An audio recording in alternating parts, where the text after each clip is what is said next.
अस्सलाम वालेकुम। Pakistan defence analysis में खुश आमदीद।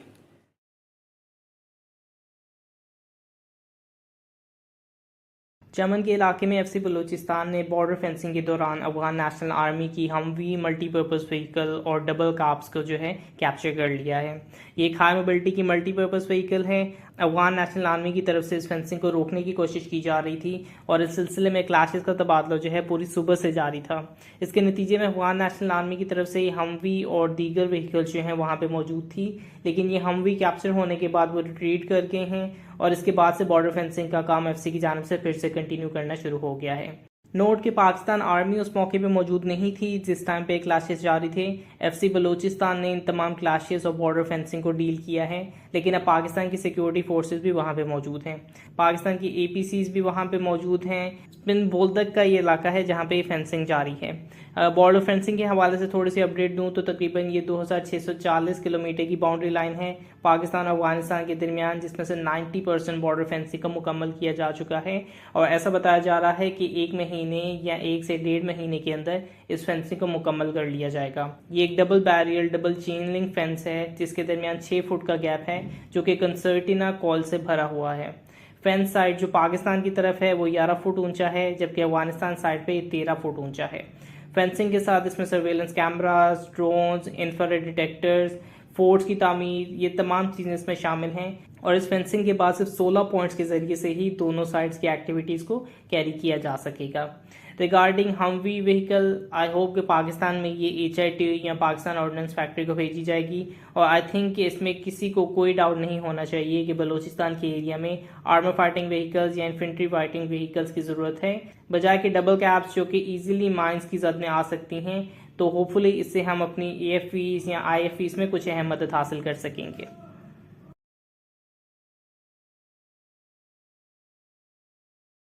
JF-17 थंडर ब्लॉक 3 की सबसे लेटेस्ट तस्वीर निकल के सामने आई है और बाकी तस्वीर और इस तस्वीर में जो सबसे मेन डिफरेंस है वो ये कि इसमें इंजन का हिस्सा भी वाज़ेह है, जो कि पिछली तस्वीर में ऐसा नहीं था।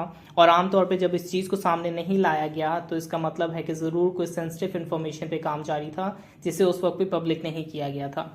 सीरियल नंबर 3001 जो कि सबसे पहला प्रोटोटाइप है और गालबन ये प्रोटोटाइप जो है पाकिस्तान एरोनॉटिकल कॉम्प्लेक्स में मौजूद है, क्योंकि रिपोर्टेडली 2 JF-17 थंडर ब्लॉक 3 के प्रोटोटाइप इस वक्त पे मौजूद हैं। अगस्त 2020 तक सिर्फ इसका एक ही प्रोटोटाइप था जो कि उस वक्त पे चाइना में मौजूद था और इसकी डेवलपमेंट पे काम जारी था, लेकिन इसके बाद गालबन serial number 3002 block 3 JF-17 thunder को भी तैयार कर लिया गया, तो पहला प्रोटोटाइप पाकिस्तान भेज दिया गया, जबकि दूसरे पे भी डेवलपमेंट का काम जारी है। जैसा मैंने बताया कि इस इमेज की सबसे अहम चीज़ जो है इसका इंजन है। इनफैक्ट किसी फायर जेट का सबसे अहम हिस्सा जो है उसका इंजन ही होता है।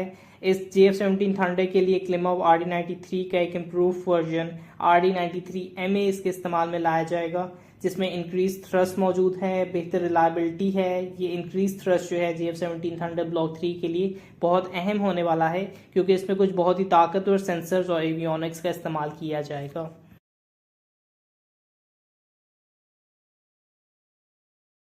क्लिमोव RD-93 और JF-17 का एक बहुत गहरा ताल्लुक अब हो चुका है। अगर आपको याद हो तो शुरुआत में JF-17 थंडर की जो अर्ली ब्लॉक्स थे, जब RD-93 को इसमें ऐड किया गया था तो इसमें स्मोक ट्रेल्स की बहुत ज़्यादा मसाइल थे, जो कि वक्त के साथ इस इंजन में हम सब ने इम्प्रूव होते हुए देखे हैं।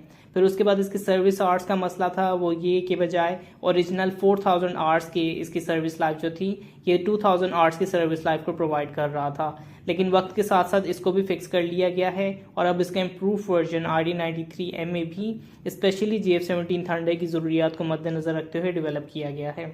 इसके अलावा दीगर इंजन भी ज़ेरे गौर थे। चाइना का WS सीरीज़ का इंजन WS-13 इसके लिए इस्तेमाल किया जा सकता था, लेकिन आई सपोज एक मुकम्मल RD-93 की सर्विस चेन को, जो कि पाकिस्तान एरोनॉटिकल कॉम्प्लेक्स में डेवलप हो चुकी है, अनलेस किसी किस्म का बहुत ही सिग्निफिकेंट एज मैसर ना हो, WS-13 के साथ RD-93 को चेंज नहीं किया जा सकता।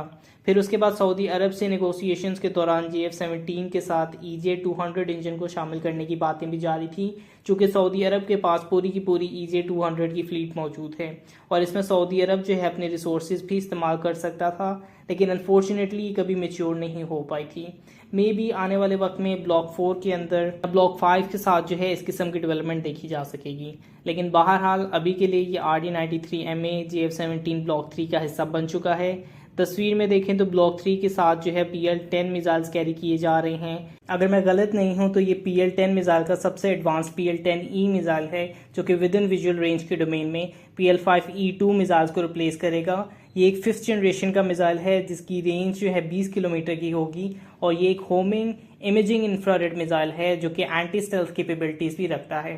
High mobility, large angle, anti interference, anti stealth, ये एक बहुत ही केपेबल मिसाइल है ऑन पेपर, जो कि अब JF-17 थंडर ब्लॉक 3 पे मौजूद है। दीगर फीचर्स में मॉज यानी मिसाइल अप्रोचिंग वार्निंग सिस्टम देखा जा सकता है। कॉकपिट में जो है हेड अप डिस्प्ले वाजे है। गालबन हेलमेट माउंटेड डिस्प्ले भी इस फ्लाइट में इस्तेमाल किया जा रहा है।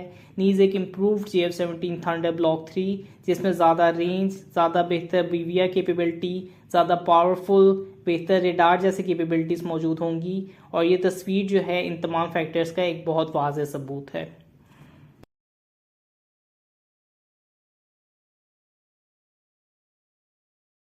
रशिया ने 26 अप्रैल को जो है A325 anti ballistic missile system का टेस्ट किया है, जो कि स्पेस के अंदर ही बैलिस्टिक मिसाइल्स और इवन लियो ऑर्बिट में मौजूद सैटेलाइट्स को तबाह कर सकता है।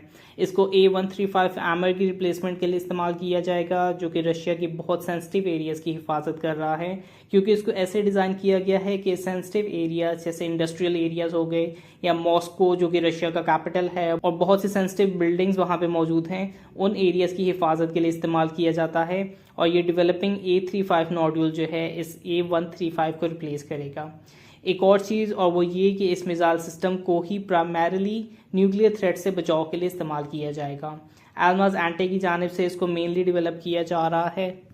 इसकी रेंज में 3 वेरिएंट्स मौजूद हैं, जिनमें से एक जो है वो 1500 किलोमीटर का है, एक 1000 किलोमीटर का है, और एक 350 किलोमीटर की रेंज का वेरिएंट है, जो कि 800,000 मीटर, 120,000 मीटर और 50,000 मीटर रिस्पेक्टिवली की सीलिंग्स या एल्टीट्यूड को हासिल कर सकते हैं। इस A235 के नई मिसाइल्स पे डेवलपमेंट में हैं, तो एक बहुत बेहतरीन मिसाइल सिस्टम जल्द ही रशिया की तरफ से मुकम्मल डेवलप कर लिया जाएगा।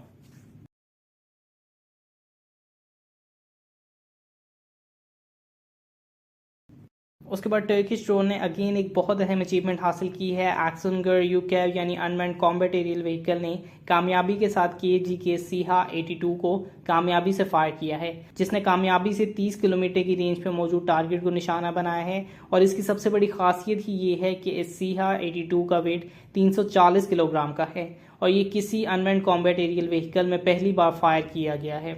ये KG के SIHA-82 एक तरह का ग्लाइड बॉम्ब है, विंग असिस्टेड ग्लाइड बॉम्ब आप कह सकते हैं, जो कि बहुत ही पावरफुल है और किसी भी जगह को तबाह करने की सलाहियत रखता है।